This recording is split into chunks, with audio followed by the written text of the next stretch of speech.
this. We've got page 65. We did not get to finish 12. We were still going a little bit over. So let's just take a look at how they wrapped it up. It says, remember that safety is a concern with bumper cars, and that's because the ride is designed for all ages.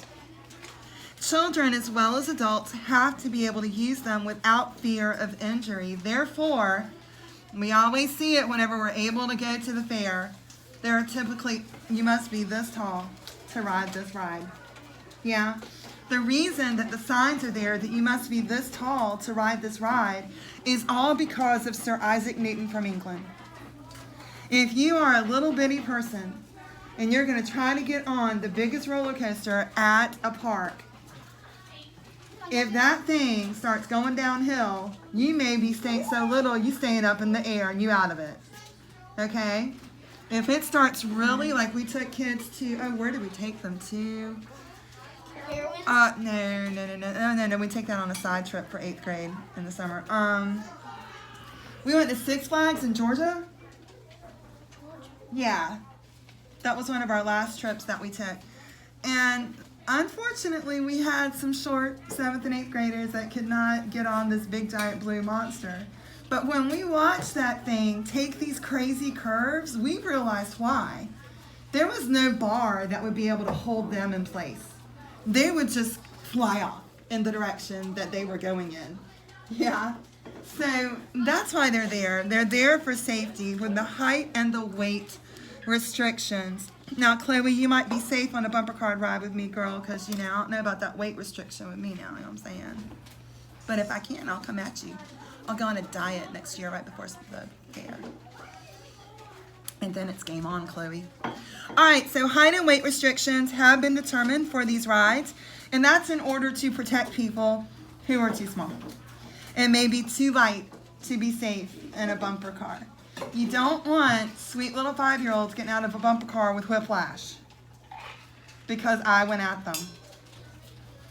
Okay? But once again, there's Newton's laws in effect. It's something that we know. It's those bumper cars. Yes, sir? What's whiplash? Whiplash. So if you're in that car, or if you're in the bumper car, right?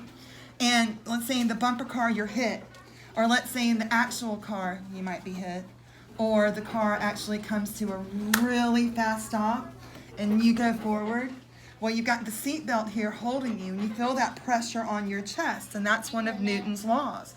But unfortunately, this part of you is not restrained, and it can go forward and back very quickly, and you are hurting so many muscles in this area.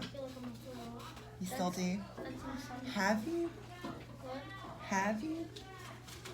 Have you thrown up? No, I feel like I will. Okay. If you need to go to the bathroom, you just go. Okay. All right, let's take a look. We did not get to the comprehension check. Let's take a look at 1 and 2 and see what they're expecting of us on page 65. Which of the following is a key detail that supports that main idea in paragraph 8?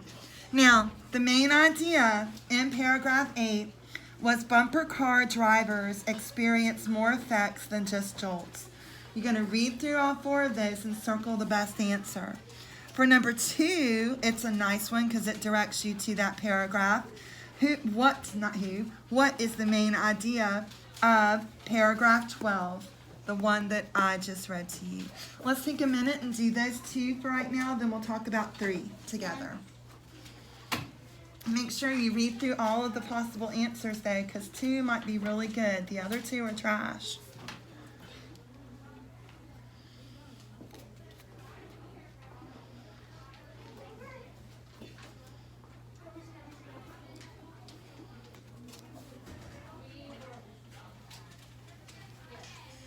Yes, sir?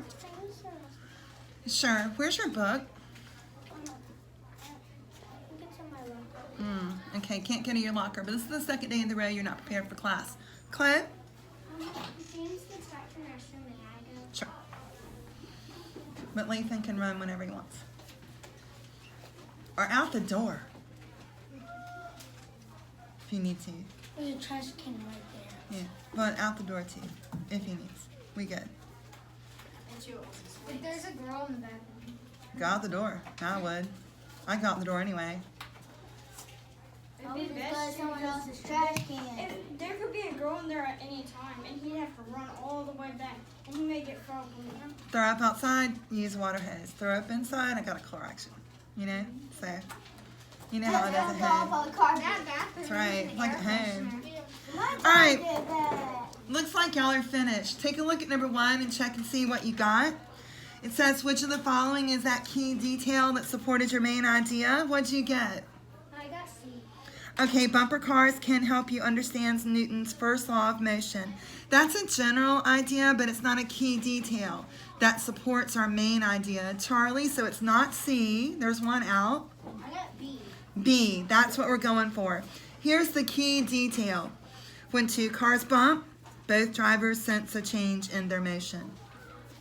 So if you hit somebody with a bumper car, you're going to feel a jolt, they're going to feel a jolt. Yeah? The bigger one of the people are, the bigger the jolt's going to be. It's all about mass. Go down to number 2. What's the main idea of paragraph 12, Callie? Got A, only people who fit a certain standard for ideal height and weight can ride in bumper cars. Now that would mean that whole paragraph has to be about our height and weight. So it's not that one. Let's knock A out. Okay, Arif? I got D. It is best if only older children and adults ride in bumper cars. That's not what all of paragraph 12 was about, because they were just talking about like a height and weight there. Okay, yes sir? Can't go to Charlie every time. Yes sir? I got C. C. And Charlie's like, yeah, I got that. Bumper cars are designed to be enjoyed by all ages, so there are height and weight restrictions for safety. Yeah, height and weight. Yes, sir. I feel like it's not just the main idea for that one. When it says they're designed to be enjoyed by all ages, if there was no paragraph or no main idea, I feel like that would fit better than A anyways. Yeah, and the thing is, no matter how old you are,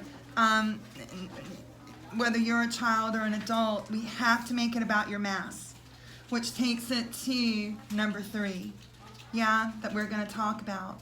There has to be a height and weight restriction. You cannot be so little that you can ride in a bumper car, and let's face it, sometimes you can't be so big if you are on a bumper car, but it tends to be about how little your height and your weight actually is. Because look at 3.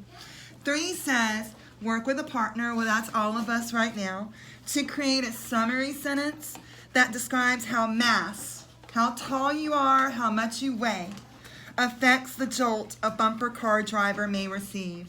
Well, I've been harping on this for a little bit of time.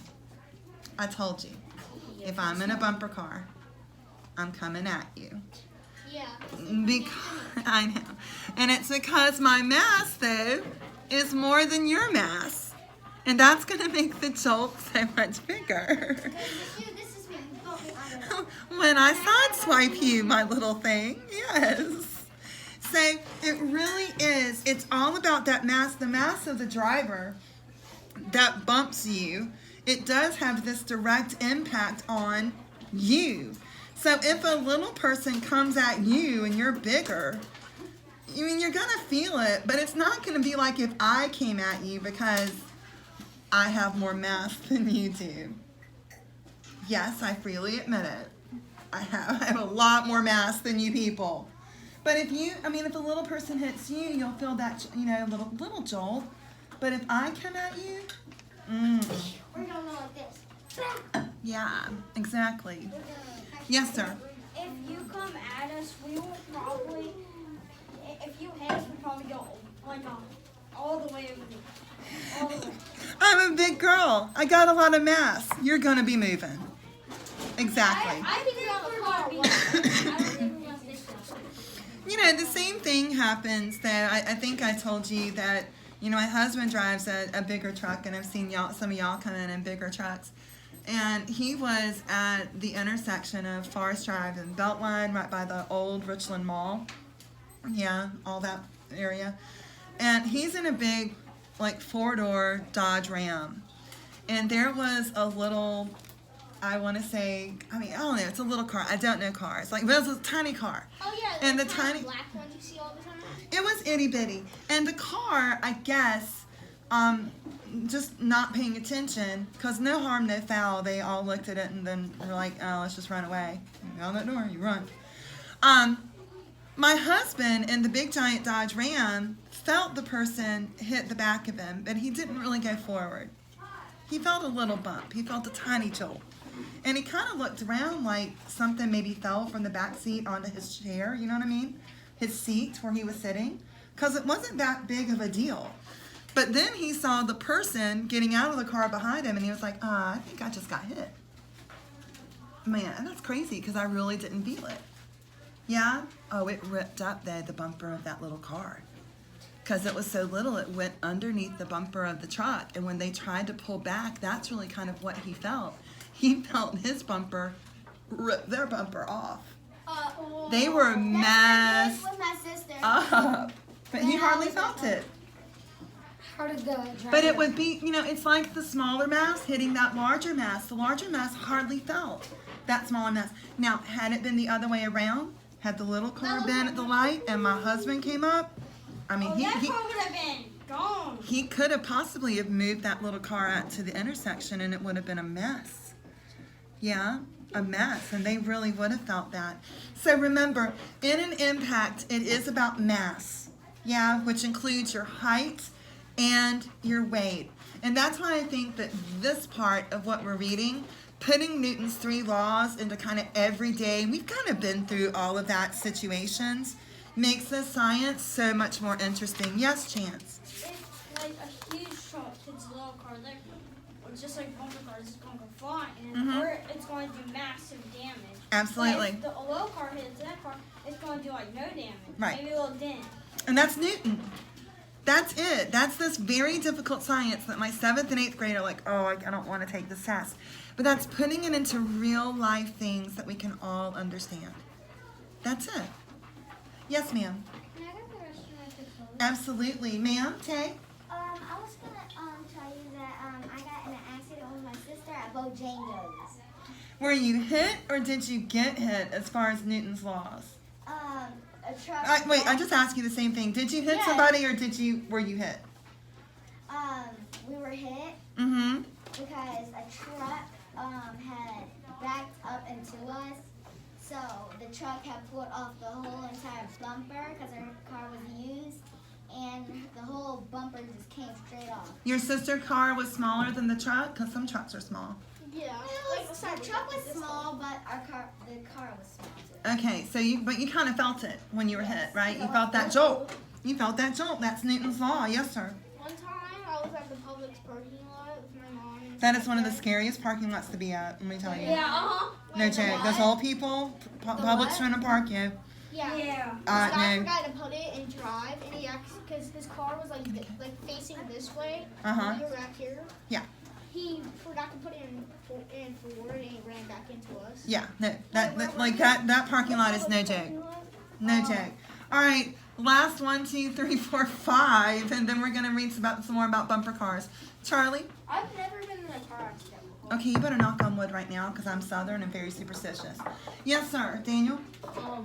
Why is Publix parking lot so scary?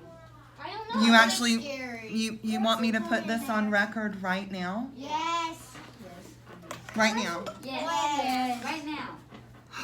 There's a boy in the bathroom. Oh, Lord, it's always a boy. Oh my god. The Publix parking lot in Trenton Plaza is so scary because possibly There's like 80 million. of all the old people and the people who walk from their cars to the store and don't look. I am scared of old people driving in Trenton Plaza. There, I said it. Daniel Harmon, it is on the record. Thank you, thank you. I own it. Nope, I said last 5. So I've gotten down to my last 2.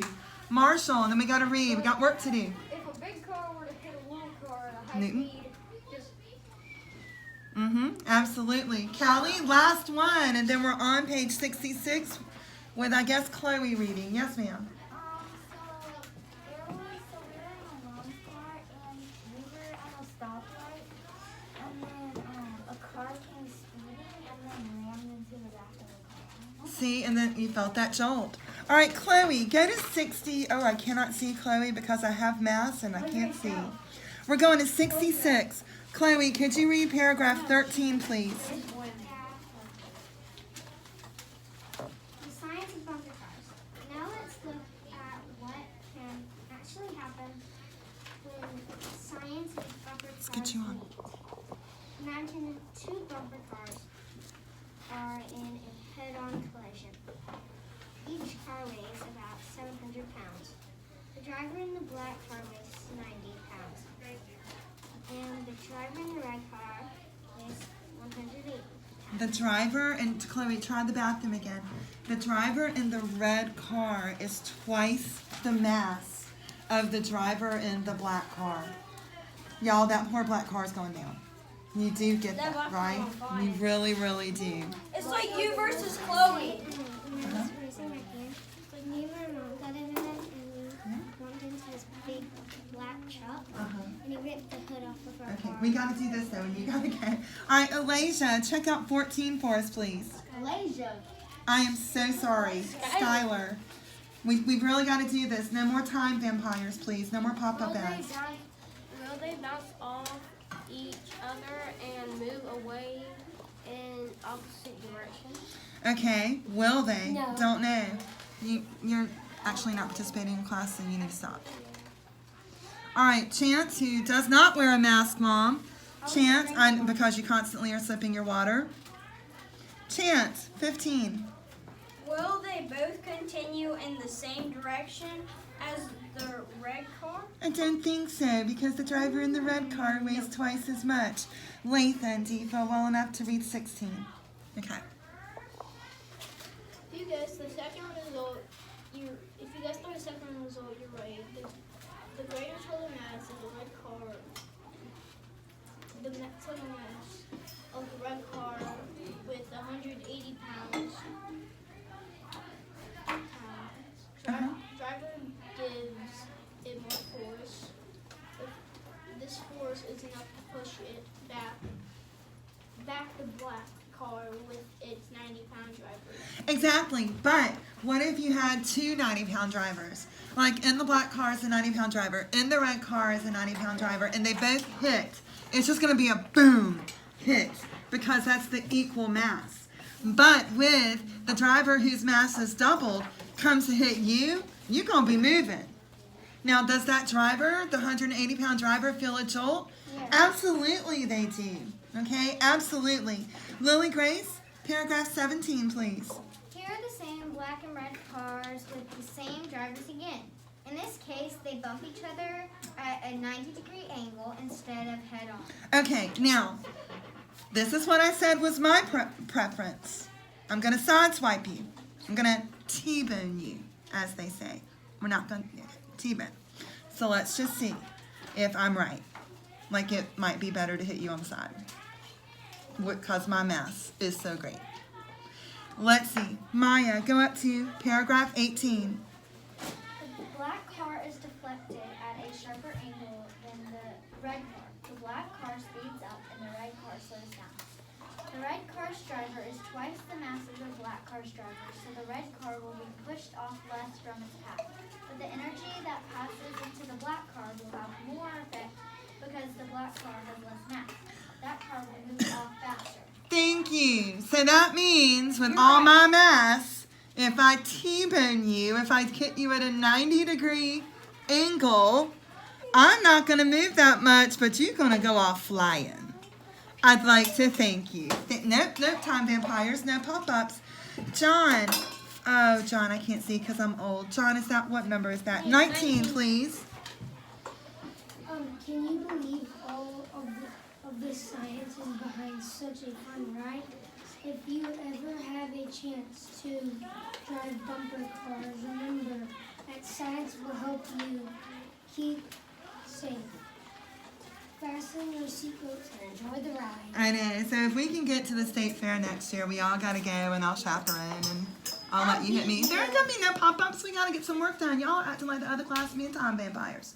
Since my purpose and Jen, I'm going to be So, look at 1 and 2. Make sure you do process of elimination. They're going to direct you to a particular paragraph. Number 1 is what is the main idea of paragraph 19? Then, number 2 says circle the letter next to the best summary of paragraph 18. So thankfully, you're staying on page 67 for 1 and 2. Yes, Chance? After Lily Grace gets back from the restroom, I'll use the restroom. I think so. I don't remember the potty one. Sir? Lily Grace I and Chance. don't hate this science, but I also find it I don't like studying, but I also find it super interesting. Well, when you can relate it to real world stuff, and wait till the next one, because the next one's pretty cool too. The next story, relating it to some real world things that you can do the next time you're outside. It's gonna be good. All right, y'all working on 1 and 2?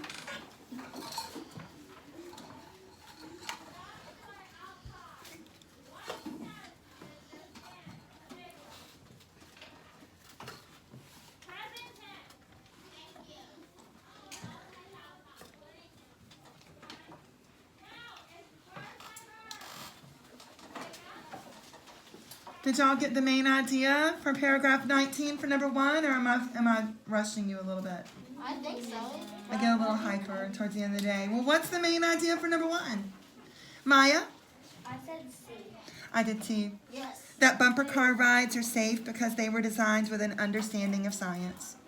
Yeah, absolutely. Yes, ma'am. What about number 2? Circle the letter next to the best summary of paragraph 18, Charlie? I think it's A. I got A. That mass has a significant effect on the deflection of moving it off. Yeah, a deflection. When you deflect, you move it. Yeah. It's like you deflect when we're having, class time. And we get one of our pop-ups. We get one of the hands up and it has absolutely nothing to do with what we're reading about. That's deflecting. Yeah, you're changing the course of the conversation when that happens. But when you deflect, when you're in an accident or, for fun, in a bumper car, when you deflect that car off of its track, you're changing its direction. Yeah? Take a look at number 3, because number 3 is where it's at, particularly when it's, you people against me next year. It's a date with bumper cars. This one says, what key details in the section, the science of bumper cars, are most important to understanding what happens in bumper car collisions. Here's what you gotta know. It's all about mass. It's about the mass, the height, and the weight of the drivers. As long as the mass of every bumper car is the same, we're good. But if you're smaller than I am, I'm gonna get you. Okay? So it is about mass. You got to take into account height and weight. And really, like I was saying, and I was so just proven right, it's about how I hit you in my bumper car with all my mass.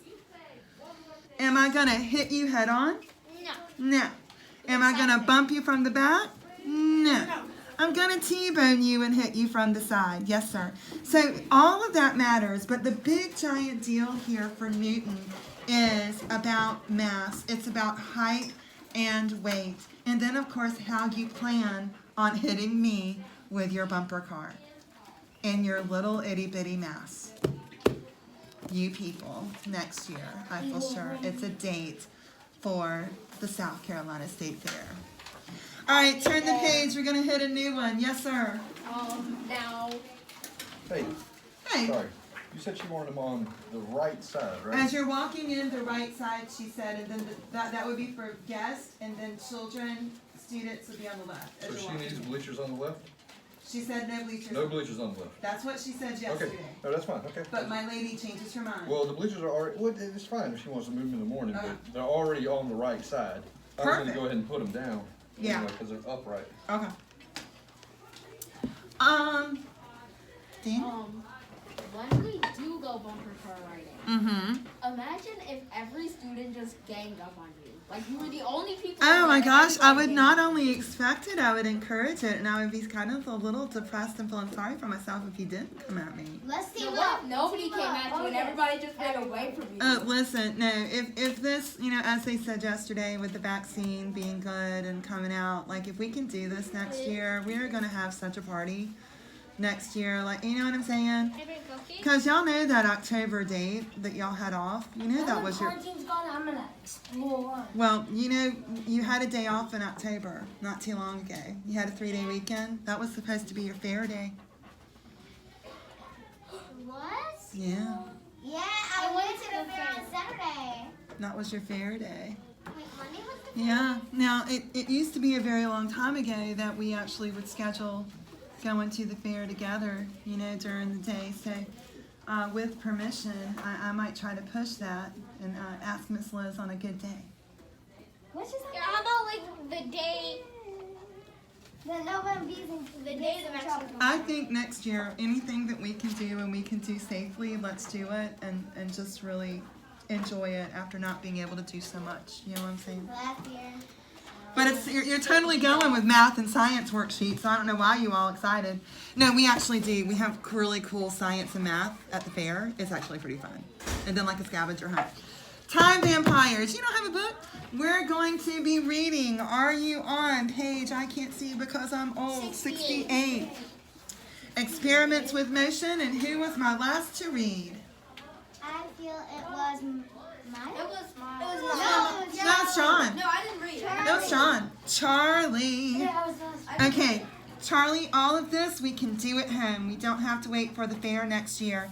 This genre is a science procedural. It's almost going to be part of it written like a lab report for when you get to be big kids going to do your science classes or getting ready for, say, a science fair. So it's going to give you the procedures of how to prove all of this science. Chance, put your mask on. How did you even know? He wasn't even wearing it in the hallway. Chance, next time I see your mama. Okay, Charlie, paragraph 1, please. You are riding in the car when suddenly a dog darts into the road. The car comes to a sudden stop. Why do you feel the pressure of your body against the seatbelt when the car stops? Nope, wait, we've all felt it. We've all felt it. Let's get through this. No pop-up ads, Time Vampires. All right, Rahel, we've all felt this pressure against us because the seatbelt tightens, our body's pushing forward. Let's see what this is. This is real life science here. Paragraph 2, please. When the car stopped, you moved forward and the seatbelt pushed against you. If you weren't secured by the seatbelt, you would continue to move forward as the car stopped. The seatbelt applied a force to keep you from moving forward. The seatbelt was a force that took you from a state of motion to a state of rest. Yeah, and which is why for you guys, as you were growing up, it was really very important for your parents to keep in mind what your height was. Your mass, your height and weight, but particularly your height. Because you must remember days of the booster seat. Not the baby seat, not an official car seat, but the booster. If you aren't a certain height, when you sit in the car, that seatbelt is going to cut you around the neck. Oh. Okay, think about it. When you were little, do you recall putting the seatbelt on? The seatbelt is supposed to go across your shoulder and down. Do you remember when it would kind of come up here? Yeah. Okay, now imagine someone slamming on brakes. The neck is not the part of your body that you want to hurt. And that is why math, getting back to Newton, because y'all are old, so old that you don't remember the bumper seat. I just said bumper seat. I do. Yeah. I do. Baby cars. Okay. But what it did was it made you pretend to have more mass. It made you bump up a little bit as if you were that little bit taller. And that was so the seatbelt could hit you at the right place. So that when the brakes were applied very quickly, you didn't do any damage to your neck. Okay? Taylor, let's keep on going and see. This gets a lot better with paragraph 3, and it's already good. An exchange of energy occurred when the car stopped. That's because when you push against something, it pushes back on you with an equal force. In other words, when two objects meet, there is a transfer of energy. Newton's third law of motion describes this. For every action, there is an equal and opposite Reaction. Yeah. This is sometimes called the law of interaction. When you push on a table, the table pushes back on you. When you sit on a chair, the chair pushes back on you. A surprising experiment demonstrates this law. You don't think about it, but let's say you're moving some furniture around. When you're moving that furniture around, you think you're moving it, but it's trying to move you. It's got mass. It's got height and it's got weight. And that's why some things are easier to push around than others. Yeah? And boy, here's one of Newton's laws that all of your parents had to memorize. And that was what Taylor read for us. For every action, there is an equal and opposite reaction. So some things are going to be super easy to move. They're not going to push back on you so much because their mass is lighter. And other things, if it's a really heavy desk, it's going to be harder to move it because really it's trying to push back on you as well. Its mass and its gravity is working against you. Sir? Yes. All right, let's take a look. Before we get to the procedure, we need to do a little bit of work. Let me get this going.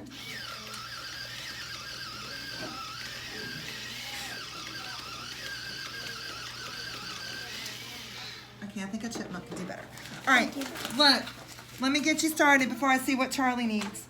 At A, citing evidence to help make connections between ideas, you can think about causes and effects. In paragraph 3, we're going to paragraph 3 on page 68. Circle the words that tell what happens when you push against something. And for me, I about circled a whole line. Yes, Charlie? Can I use the restroom? Yes, sir. Going to paragraph 3, circling the words that tells you what happens when you push against something. I almost circled the whole line. Yes, ma'am. Oh, hold on. Let's give him a chance to take a look. Then we'll get you.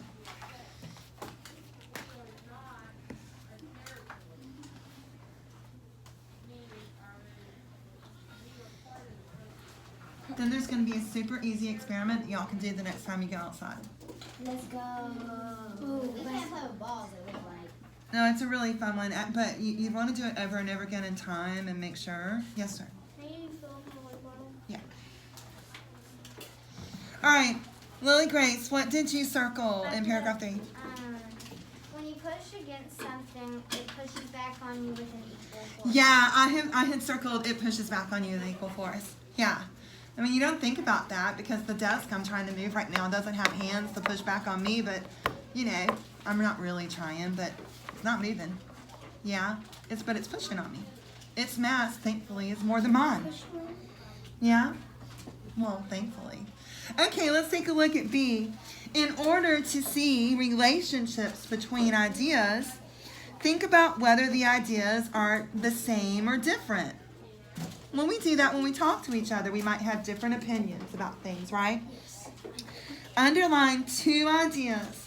You're going to paragraph 3 for this that present that same concept of different ideas. I want you to look towards the end of paragraph 3. Look towards the end and imagine what I was trying to do, and I was so thankful that this desk has more mass than I do when you go and hunt for the answer. As an example. I'm happy that this desk, don't look at me like that, Chance. If I could easily push this desk, that means my mass is much more than I thought, and Mommy's having a salad tonight. No! Girl. You don't want to be strong? No, I'm strong, but I don't know about having that much mass. Yeah, Like, I'm so happy this desk was hard for me to move. Are you kidding? You gotta lose that quarantine weight, people. Come on, you all know we were sitting in front of Zoom with a bag of Cheetos trying to hide them. Who's with me? Me. Amen. Amen. I was eating pancakes. I was eating cheese balls. Girl, you were raised right, Chloe. You Yes. cheese balls. They are chess balls. That's how my husband says it. Alright, so I was telling you that I'm happy that, of course, with quarantine weight, it probably would have been really easy to move this desk. But I'm having a real big problem moving this desk because its mass is so much more than mine. So what did you underline in paragraph 3 about moving a desk? What'd you underline? Lily Grace. When you sit in a chair, the chair is pushing back on you. A surprising experience demonstrates. Yeah, so when you're pushed on a table, the table's pushing back on me right now, and I'm so happy. It is, because its mass is more than mine. And when you sit on a chair, you don't think about it, but every single one of you, your chair is pushing back on you. With the exception of maybe Chance's, and it has nothing to do with the mask thing, but Chance's chair is pretty wonky. Like, yeah, like yeah.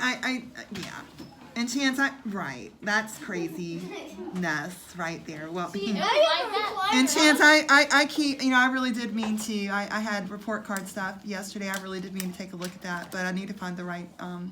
Let me go and find an old desk that we kind of use for parts. Let me try to fix that, Mommy. So everyone's chair except for Chance's, because Chance has the. We were trying to make a rocking chair. That's what we were trying to do. Sorry, Chance. I am going to try to fix that. Yeah, I did forget yesterday, though. No joke. Yes, ma'am, Maya? Absolutely, I think so. All right, now, lab experiment. Lab experiment. Bounce versus bounce. You can try this the next time you're out. Here's what you need. You need a soccer ball, a basketball, or just some other type of large ball, like a volleyball too. There's a big around here that bounces. So you need a large ball that bounces.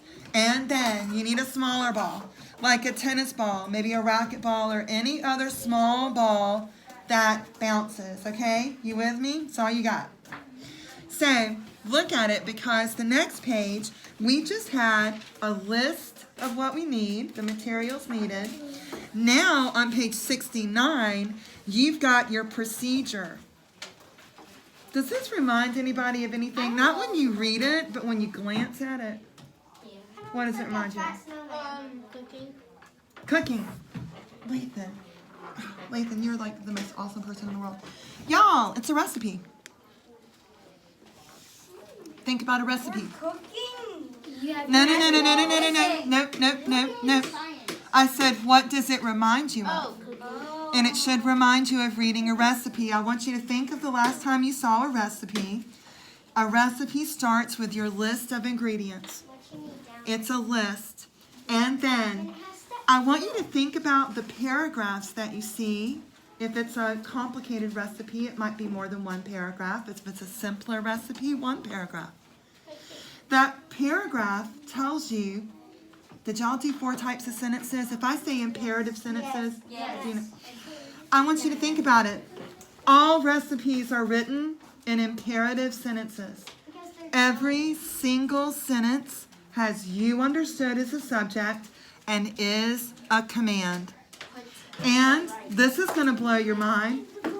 Every time you cook, every time anyone in your house cooks, every time you eat something that is cooked, that was a science experiment. Even baking? Oh, especially baking. Baking is the process of creating controlled explosions in your baked good. Also said bacon. Yeah. You said bacon. Okay, bacon. I can talk about baking. Bacon, but baking is actually very complicated science. You're denaturing protein. That's what you're doing. When you cook bacon, when you cook an egg, and I don't care how you like your eggs, and I got some complicated children I've given birth to, they all want their eggs a different way. Okay? You are denaturing a protein. It's science. You said that yesterday. Yeah? When you read the ingredient list, that's what you need. Then you read the imperative sentences, which we're about to go through with what you need to do with this bigger ball and this small ball, the procedure. It might start with preheat oven to 350. Spray pan with cooking spray. It's a whole set of commands and what you're supposed to do in order. Cooking is science. Aura? Is baking actually chemistry? It's chemistry, it's a whole bunch of sciences, and it can get to be some pretty complicated math because there are many recipes, my husband's Scottish, that he will want, and I'm like, yeah, I can cook that, but then I have to, of course, go Google it. And when I do, it ends up being, I have to convert the metric system. So there's that science. Don't say. You know, give me a recipe that tells me 1.5 cups. Yeah? Not the British recipes where I'm sitting there trying to do math conversion so that I can make him his Yorkshire pudding and whatever. There's so much science in cooking. There's so much science. If you ever go to cooking school, one of the first type of classes that you have to go to, most people mistakenly think, I'm going to go to Johnson & Wales and I'm going to start being a chef right away. No, you're not. You're going to sit in a science class and you're going to sit in a math class. And all this stuff that y'all might be doing with fractions, guess what? You start doing it again. And then you start converting that into the metric system. You learn your science and you learn your math first, and then they might let you into the kitchen, but it's probably only the clean things. They might let you watch. Cooking school, though. Math and science. You got to know it. Yes, sir. Last night, last night, my mom found a recipe for zucchini lasagna, and she made me make it. That's very good. And I had directions, like the first thing, because we had to get meat, and then we had to get zucchini, and then we had to get different kinds of cheeses, Mm-hmm. and then we have to, they got us a big, like we had to get this big bowl thing, and we have to put like the cheese. You have to do it in the right layers or it's going to be an ooey gooey mess, because did it turn out great? Yeah. And that was your science experiment. See, I don't want to sound like a Garfield, but lasagna is delicious no matter what. Like, I don't care what's in it. I will eat that. Yes. I will eat that. And thank you for the old school Garfield reference. I appreciate you. Taylor, because we need to see what we're going to do with these balls. So, whenever I taste lasagna, I know it's. I don't even care what kind it is. I just care if it's lasagna. But once again, if you don't follow your procedures, which I'm about to read through on this page, if you don't follow the procedure, that lasagna is not going to turn out right. It's just not. Listen to this. Let me do it with the time we have remaining. Here's what you're going to do for your science experiment. You have a larger ball and you have a smaller ball. You need to conduct this experiment outdoors. Because if you do this and you have balls flying around the house, your mother's going to come at you. I'm sorry, that's not there. I came up with that. Next, look at this imperative sentence. Find a hard surface, such as concrete or a wood deck. You can't do this on carpet. Bounce, another imperative sentence you understood as my subject. Bounce the large ball and small ball side by side, dropping each from shoulder height. It's got to be the same height. Note how high each ball returns after the first bounce. I think you might need a partner for this because it might be very difficult to see both. Then, remember that with any experiment, it is necessary to perform the procedure more than once. You can't tell me just because you did it once, that's how it's going to be every time. There could have been some variable, like I don't actually know without somebody, a partner looking at me, if I'm holding my arms up the same height right now. Somebody might go, no, do this. And I'll be like, okay. No, wait, you did that too much. I need a partner for this. Now, we need to drop that ball several times and then form a conclusion based on have you ever done a math average? The average results of your observations. Do it 5 times. Do it 10 times. Yeah? And then see what was the average for it. Now, another thing you need to do, now stack the smaller ball on top of the larger one. Prepare to drop them both at once. But first, make a guess. Make that hypothesis. Based on what you know about the laws of motion, what do you believe will happen when the balls hit the ground? Small balls on top of the big ball, right? Hold on. Next up, drop the balls. It may take a couple of tries to get this right, But when you do, the result may surprise you. I actually don't know. Like, what would happen if the big ball is on the bottom and small I ball's on feel top? like I know. I feel like the basketball will go down. The same with the tennis ball, except the Right. ball will come up and hit the tennis ball. Can someone try this today? Like, maybe 5 times. Try it 5 times. Yeah, I'm gonna try. My friend loves to do that. 5 times. Try it. All right? The tennis ball goes so high up. Bye, y'all.